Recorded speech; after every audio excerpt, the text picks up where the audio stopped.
just the body of work of excellent public service, demand for excellence in her children, with the people she works with, etc. I want that in a chief executive, and that is why my vote will go for Leni. Gabe Mercado is an actor, director, vocalist, and businessman who is perhaps most remembered for starring in an iconic TV commercial of a popular probiotic drink. In this episode, he shares with us his views on theater and politics, his participation in the EDSA revolution at the tender age of 13, and why he believes Leni Robredo is the redemption of his generation. Greetings from Baguio. Thank you so much for inviting me. Can you tell us more about what a typical day for you is like there in Baguio? I made the decision to move about 5 years ago. This year, I'm going to be turning 50 kasi. It was sort of a midlife decision kasi I remember madalas kaming mag-Baguio nung bata ako eh. It was a very 80s family thing to do. I remember being around 9 years old, 10 years old and telling my mom, I want to live here.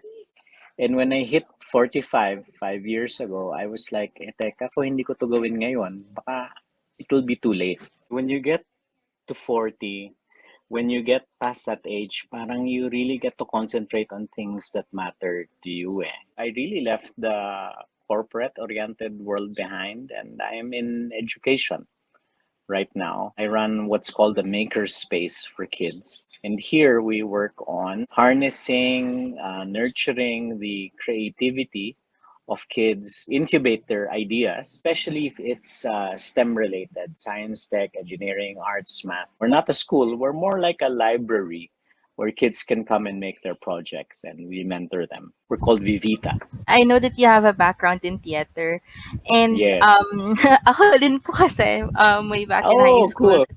Up until now po ba, even if you're in Baguio, namimiss niyo pa rin po ba yung pagteatro, or do you have activities involving the theater?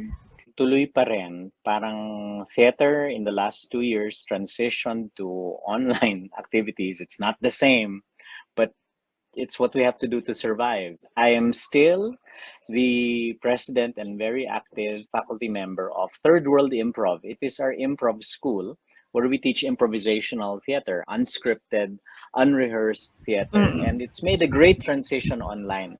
Aside from that, I do Spit, which is my regular improvisational theater group. Over 20 years old na kami. I've been hearing a lot of sentiments from my colleagues. They are saying na theater should be neutral when it comes to politics. Performing arts daw po it's just an expression of how you feel, what you feel at the moment. What do you think about this po? Kasi I personally believe that theater is one of the best way to convey a message eh. Yes.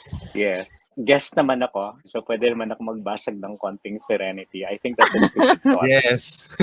Theater and art is meant to provoke. It's not a feel-good medium. It's supposed to make you think. It's supposed to make you question things. If you treat art really just as a feel-good salve to kung ano man ang bumabagabag sa'yo, parang ang weird ng worldview mo. Neutrality always favors the oppressor. Always. Yes. And some of the very, very, very best theater groups, one of the most respected, of course, is PETA. They're always about questioning. Although they were established before martial law, talagang they became who they were, the great contribution they are to Philippine society because of what happened in martial law and their contributions. And I will say this while being a little bit of the family of both PETA and Repertory.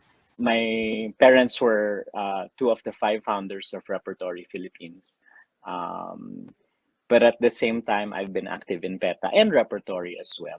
Tingnan mo naman yung a few years ago, na nag 50 years, both groups. Repertory showed the highlights of their greatest plays and all of that.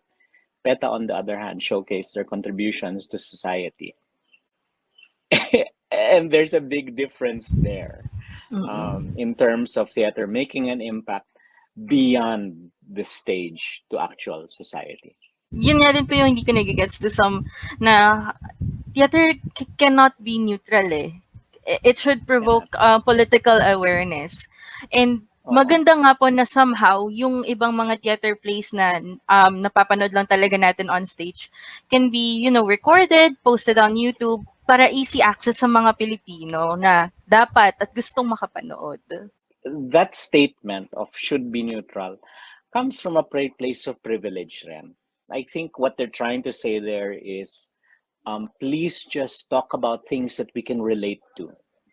But for many people, relating non politically to the world is not an option.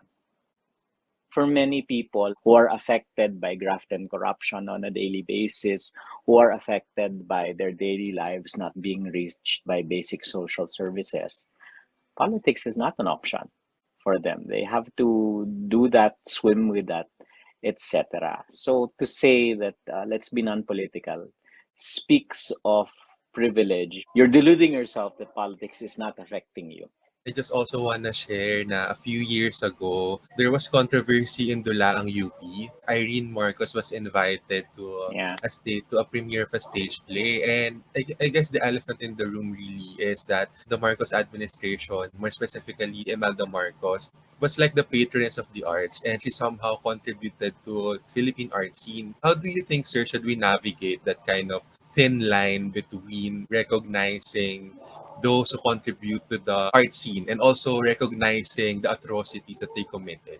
If you look at the contributions, meron naman, especially in terms of infrastructure, the CCP complex, in terms of institutions like the Philippine High School for the Arts. Ako, while that is something that we can thank them for, how much of it was really more, dapat lang ginawa yon. It stands out because administrations before, administrations after have been scandalously negligent of the arts. So much so that one administration who used it more as a I'm sorry to say, more as a tourism, as an adjunct to tourism, rather than really celebrating the arts, in my opinion. That stands out. But that's just because everyone before and everyone after was medyo a Philistine when it came to culture and the arts. So, sure, may nangyari. Pero meron rin namang mas maraming nagagawa ang mga lifelong cultural workers, people who have dedicated their life and profession to the arts without government support. That's much more important. And if you really, really get into conversations with people in culture and the arts, you will find that the ones who extol the contributions of Imelda in the cultural scene are a vocal lot, but they are not the majority. Not at all. With that being said po, Sir Gabe, you grew up during the martial law years. What was it like growing up, or what Okay. encouraged you to play active role in the EDSA revolution at a very young age? It's nice that we can actually relate the arts, theater arts, to the martial law years and how I got involved, because it's nice that we started the story like that, because actually the theater arts was my entry into social awareness and eventually into EDSA.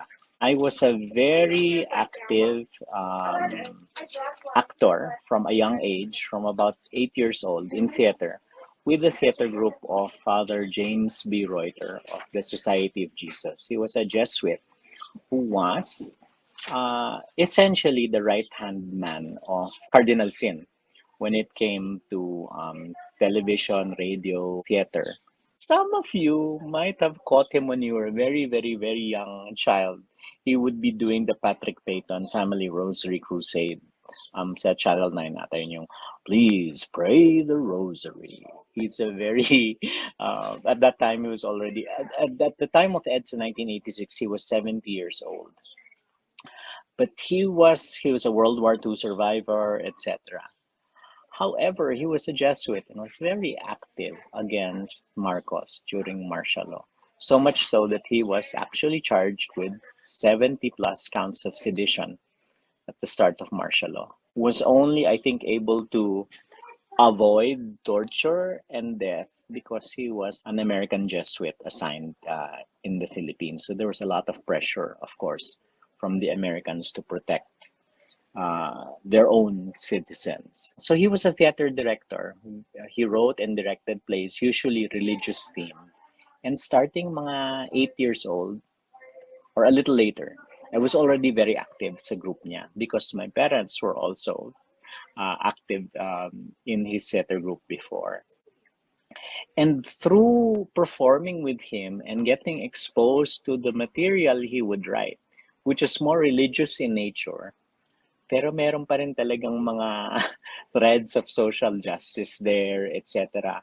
Doon ko sa play actually first narinig yung story ni Father Godofredo Alingal, who was a Jesuit assigned in Kibawe, Bukidnon, who was actually killed during martial law, assassinated during martial law. Doon ko unang narinig yung story na yon. And we would be traveling to different Catholic schools all over the country. So doon ako unang napunta to cities like Iligan, Pagadian, Osamis, etc. And seeing how militarized the countryside was and all of that. And eventually, it is through that theater group that I got introduced to Tita June Keithley, who was also an actress with Father Reuter. And then eventually, when 86 came, and Father Reuter needed to put together an independent network, news gatherers, because the media was controlled at that time to cover the 1986 snap elections where Cory was running against Marcos. And eventually, it became the EDSA revolution weeks later. Yung team na active news gatherers and feeding information to Tita June, who was at first in Radyo Veritas, and then we established Radyo Bandido. All of those were theater actors under Father Reuter. More than anything else, we were just willing volunteers, and we had a bond already, working together as theater actors under somebody who was targeted by Marcos against martial law. That's how we got together. That's how it was formed, through Father Reuter, through theater, and because of martial law. So I was very young kasi in 86, I was 13 years old during the time of the revolution. So when you say growing up in martial law was sort of lifted in 82, although not really. What was it like? It was a lot of fear. We always felt that somehow Marcos knew always what you were doing, what you were saying, and that you could be picked up at any time. I remember it would feel even already subversive just to do that. Nagtatago pa kami nun just to do that. And at a time where there was no internet, there were only 5 television stations, all of which were controlled by him.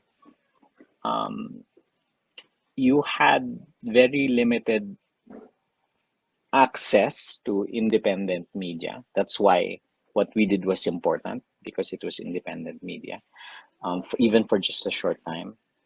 And we would only get what we considered as close to objective news through the beginnings of Inquirer pa lang noon, tapos merong Malaya newspaper, Mr. and Miss Magazine, which is a fashion magazine, pero naging opposition magazine after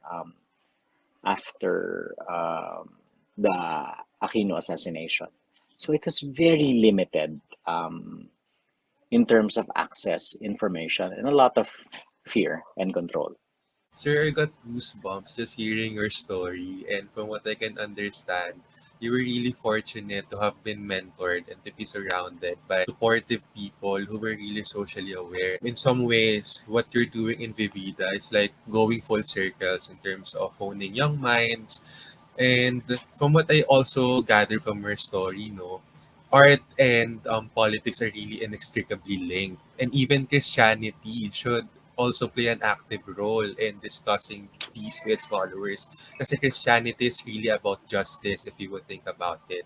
So Mm-mm. I would ask her, you were a very young child. Parang, were your parents supportive or did they also fear for your safety? They absolutely feared for my safety. In fact, the repeated story about Radyo Bandido. When we started broadcasting Radyo Bandido, we actually broadcasted maybe 12 plus hours, 13 hours. But during the time when Radyo Veritas was off air, during second day to the third day of the revolution, Marcos actually came on TV and actually said on air na we will get that illegal radio station. And parang inutos pa kay General Fabian Ver to get those behind it. So at the time, um, that was talagang ang equivalent niyan for those watching is that it's worse than Duterte saying damputin yung mga yan. Talagang may implied threat na talagang papatayin kayo. And especially during a revolution, that was actually it, the marching order to go get us and liquidate us. And where Radyo Bandido was at that time, we were maybe 2 or 3 kilometers away from Malacanang. We were very close. Um, and what actually happened was my father told my mother, go get the kids, they're going to die. Because I was there with my brother and Tita June. So she called Father Reuter and said, I want my children back. Where are they? Susunduin ko sila. And then Father Reuter basically said, oh, I have no one to replace them with. And besides, they're going to have a chance to die as heroes. You're going to steal that away from them. Click, binagsakan. Father Reuter, as a formator, was, pardon my language, was the most non-bullshit taskmaster mentor you could ever find. He was not one of those na ibe-baby ka, sabihin, oh, how do you feel? How do you, no, he was like, there's a job to be done. It needs to be done. Maaaring mamatay kayo, oh, sige. Pero, ano yan eh, parang that's the way you deal with life. So he did not give the address of where we were. Eventually, my mother did find out where we were, and she found us the next morning. And when she came to us, natatawa ako at that time. Now, medyo natatawa pa ako, but parents probably will laugh less at the scene. She basically came and gave us, Mount Carmel scapulars, rosaries, and basically said something like, to the effect of, it was nice knowing you. And basically said, just pray, keep this close, and we love you. Parang ganun lang. So my mom was the more heroic one. She was the one who was letting go. She was the one who made the decision to not pull us out when she was the adult in the room, not us. My brother and I were 13 and 15. And honestly, 13 and 15, a chance to die during the revolution, that's not scary. That's exciting. That's an adventure. That's badass. So parang kami, we were just being true to our age. It's people like Father Reuter, June Keithley, my mom, who were the more heroic ones, I think, during that time. With that story, Sir Gabe, I would really like to commend your mother for her bravery. Kasi ako po, nanay na rin ako eh. And Yeah. just the mere thought of having my kids in your place during that time, oh gosh, I would kill just to have them with me. So, parang Yeah. nai-imagine ko yung takot ng nanay niya, sir, during that time. But still, yung courage niya to let you guys go and continue the job that you're doing. Courage is not enough word to describe what she had back then. And Oo, Diyos ko, totoo. naiiyak ako to think about it. Kasi, ang hirap nun, sir. Parang, it's not a direct threat, but it is an implied threat that your lives were on the line. And yung thought lang na yon as a mother, I really cannot imagine. 'Di ba? I would cross oceans para lang makuha yung mga anak ko, pero yung parents niyo, grabe commendable, sir. In the same vein, that's why June Keithley, who was the voice of the revolution, kami ng brother ko, and our volunteer network of actors, we were just relaying information. We were just, the other actors were in the field getting reports, etc. Kami ng brother ko, we were relatively safe there, transcribing the reports and the broadcast and the messages, etc., and just handing it to Tita June. Si Tita June was the one broadcasting. She was the public figure. She had the television show. She was an actress under Father Reuter, and she had a child. At that time, Diego was about 10. That is the much bigger sacrifice. That is the much bigger bravery. Kasi kung, to put it mildly, kung mawala kami ng brother ko, nanay ko mawawalan ng anak, tatay ko mawawalan ng anak, kapatid, mga kapatid namin mawawalan ng kapatid. But objectively, ang mawawala lang sa amin ang potential namin sa buhay. That's not much. But Tita June, may anak yon. May asawa yon. She had very tangible, may career siya. She had very tangible things to lose at siya yung naging matapang talaga at that time. So, yes, it is the mothers in this story that are particularly heroic. And I have to say also, behind the scenes, ganun rin ang influence ni Father Reuter over Tita June, over my mother and over my father. I don't know if this helps in the context of things, pero unang nagkakilala yung, my father was an actor under Father Reuter. But they also first met, my father and mother, through a Father Reuter activity. So aside from him being a very authoritative but very kind Jesuit, he also had a little bit of that to him. But just a follow-up question, with you and your brother being socially aware at a very young age, as a mother having 2 kids myself, and you dealing with kids on a daily basis with your project there in Baguio, gaano ka bata? Do you think should we start the kids to be politically aware? It will also bring to mind na how do we educate our children? I have a 17-year-old son, and I know many parents are thinking this way too. Kids learn best through what they are exposed to on a daily basis, what you do as a parent regularly. If you're politically involved, if you are involved in social initiatives, if you are involved in seeking truth and justice on a daily basis and not just always consumed about what's the latest on Netflix and shit like that. If your music is a little bit more connected to social issues, etc., you're already doing your part. I sort of reject the notion na, kailangan maging silang politically aware. Live a life where you have truth, social justice as part of the things that you do with your family, even your entertainment and all of those relaxing choices. I went to Ateneo, and yung isang concept that I kept struggling with in college, but I think I'm getting more of now, is when we were exhorted in theology class to have a preferential option for the poor. And what does that mean? Parang in your life choices, in your daily choices, parang go for what helps the poor more or reflects their choices.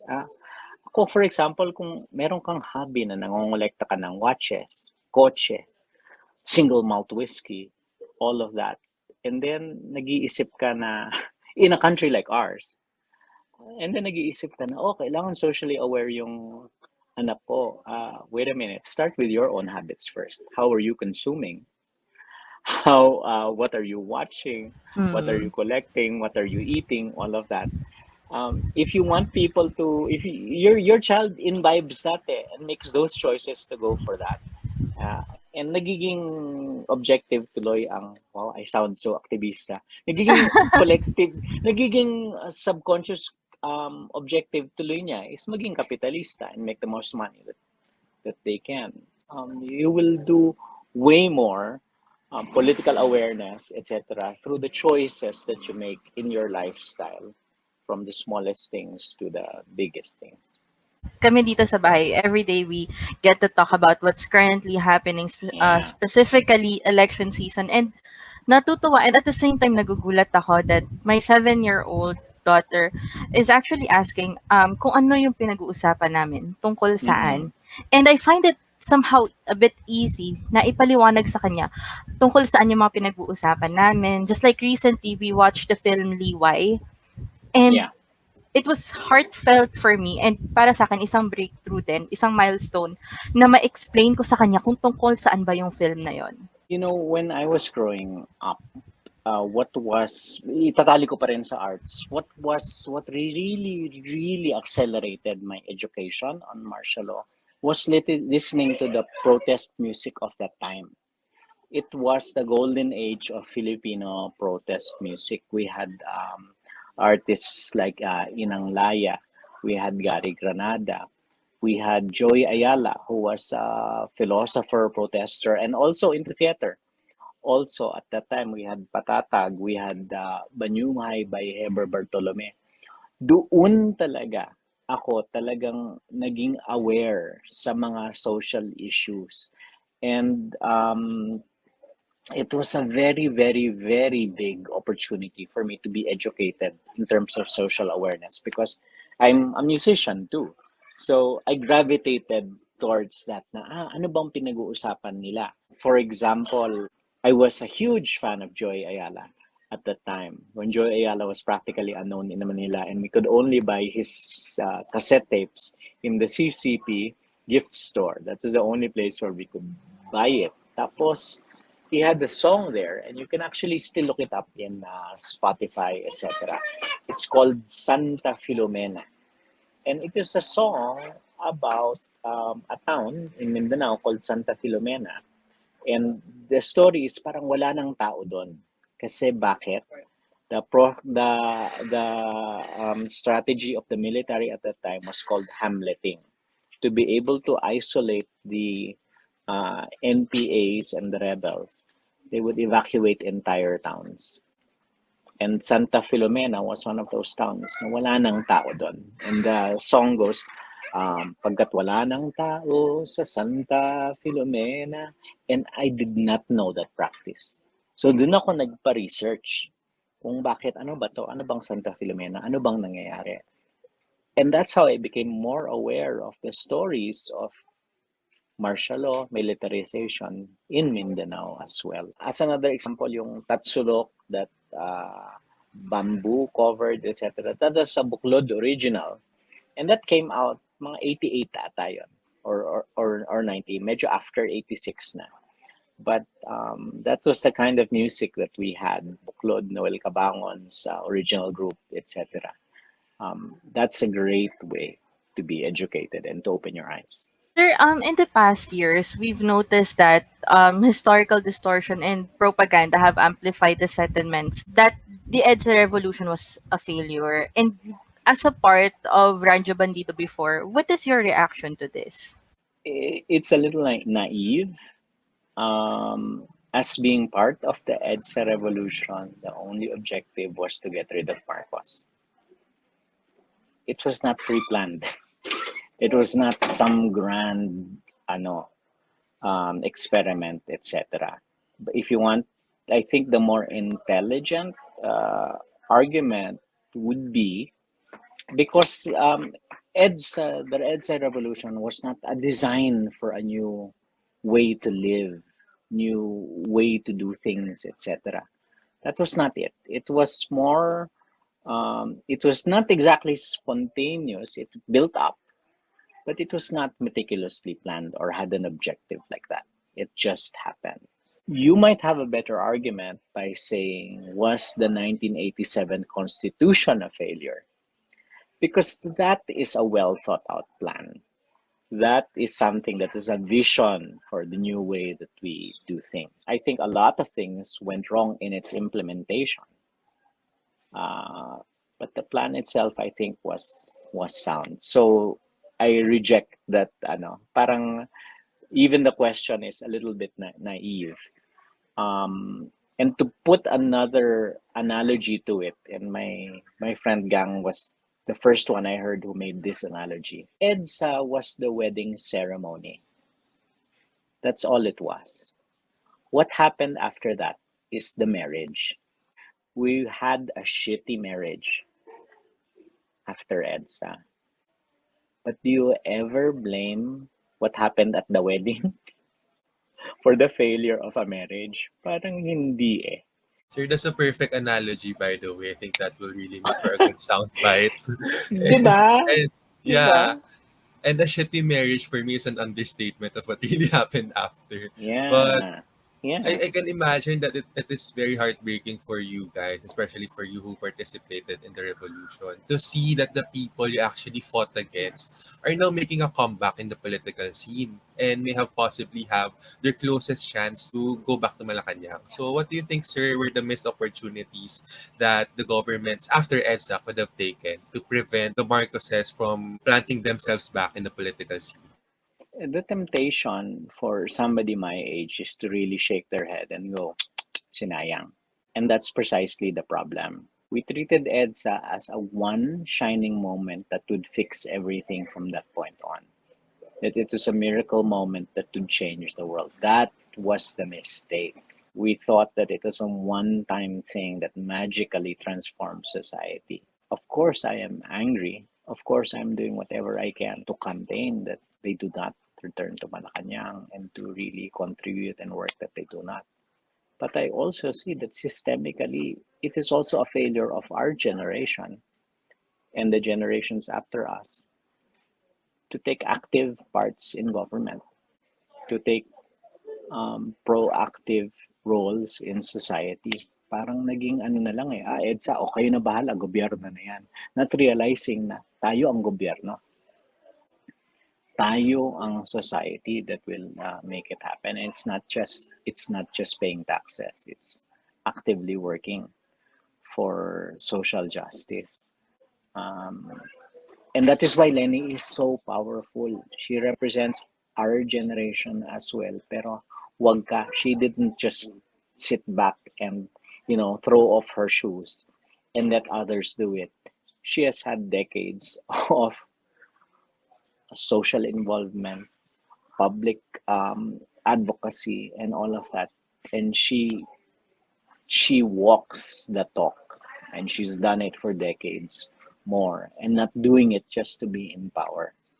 Then I think specifically my generation, Gen X, should realize that in a lot of ways she's also the redemption of our failures of not stepping up and taking everyday roles of leadership in nation building. Thank you, sir. Being politically aware at such a young age, and most of our first-time voters between age 18 and 24, according to a data from StatBase, would make up 13% of the population for voters. Pero nowadays, still fake news and disinformation multiply in social media sites like TikTok, YouTube, and whatnot. And sometimes mas nakakalungkot pa na ang nagpo-propagate nun would be those who have lived through the martial law years. Pero nowadays, sir, what should the youth do in order to make a well-informed choice for the 2022 presidential election? Sad to say, it can also affect people on all sides of the political spectrum. Sometimes we slide into the habit of willful ignorance. Basta itong alam ko, hindi ko na aalamin ng iba. And aminin man natin, I'm a Leni supporter, all of that. Minsan hindi ko talaga matiis panoorin kahit yung live feed ng stream ng iba, etc. Because instinctively talagang kinikilabutan ako, etc. etc. Pati yung mga contacts ko sa social media, ina-unfollow, ina-unfriend ko if they as much as post propaganda from the other side. But what I'm actually doing objectively is willful ignorance. I'm deciding na ayokong makinig sa iba. Ayokong makarinig ng mga opinions at ideas na hindi tungkol sa akin. We must reject willful ignorance. Have a steady habit of really looking at different sources of information and then deciding for yourself. Critical media consumption, rejection of willful ignorance, siguro yun ang mga bagay na magandang magsimula. Ang pinaka-tragic of all is yung tamad ka mag-isip, wag kang tamad mag-isip. And the first step is reject willful ignorance. Seek out different voices before making an opinion. Importante din yung critical thinking. And I think most of the time, yan yung maraming taong nakakamiss ng ganyan, yung critical thinking. Kaya dapat Oo. talaga wag tayong tatamaring mag-isip. Just kung mag-iisip na lang tayo. Wag. Oo. Nalalapit na nga din po ang election ninyo. In the upcoming 2022 presidential election, para po sa inyo, why is the best man for the job a woman? If it was as simple, as unemotional, and as objective as you can, if you are an HR manager looking at the track record, the habits, CV, etc. of the candidates, napaka-obvious eh. Napaka-obvious talaga ng choice of a lawyer, an economist, a person with decades of experience, a person with no hint of graft and corruption, with a decades-long track record of being with the poorest of the poor and fighting for those who are powerless and without access to power. Siya talaga yun. Best person for the job. Just happens to be a woman. She is the most qualified, most experienced among all as a person. Her being a woman for me is a bonus. How she raised her children. She's a solo parent, just as I am a solo parent as well. I relate very much to that. And just the body of work of excellent public service, demand for excellence in her children, with the people she works with, etc.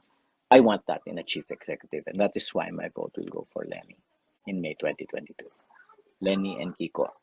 Perfectly said, sir. And I also want to circle back to what you said earlier, na Leni is somehow the redemption of her generation, considering her extensive track record and the accomplishments that she had working in what she said, the laylayan ng lipunan. And I couldn't really agree more with what you said, sir. With that sharing of experiences and wisdom to us, Sir Gabe, we would like to thank you so much for allowing us to have you here today po. It was really an amazing, yet an eye-opening and an admirable session. Thank you, Erwin, Casey, Bella, and thank you for putting up this podcast. More power to all of us. Thank you, Rosas Boulevard.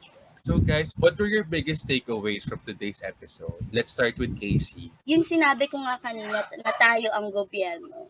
Since we have a democratic country, we can freely express kung ano yung political view natin, kung ano ba yung pinapanigan natin. Dapat, as registered voters, hindi lang dapat tayo magpapaniwala sa fake news kasi nga, nasa atin ang pag-asa. Tayo ang magluluklok kung sino ang mamumuno sa ating bansa. How about you, Bella? Yung pinaka-tumatak is yung paano natin may expose yung kabataan. As people who are politically aware, it is also our responsibility to shape the mindset of the future generation.